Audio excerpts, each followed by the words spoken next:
Mga S-Friend, tingnan nyo to.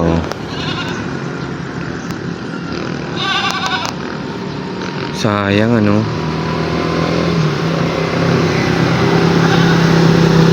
As in natural yung color niya dahil sa, alam mo yun, yung wood na ginamit. Ayan no. By the way mga S-Friend, nandito pala tayo sa gawi po ng Alcala, Pangasinan. At isa ito talaga sa mga head turner. As in tinigilan lang talaga namin eh.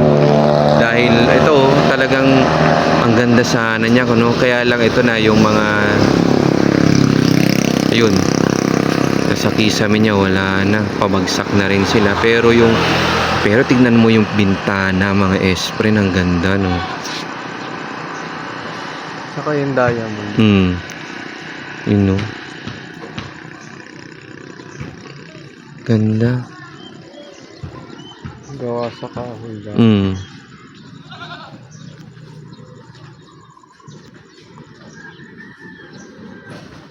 Grabe. Sayang.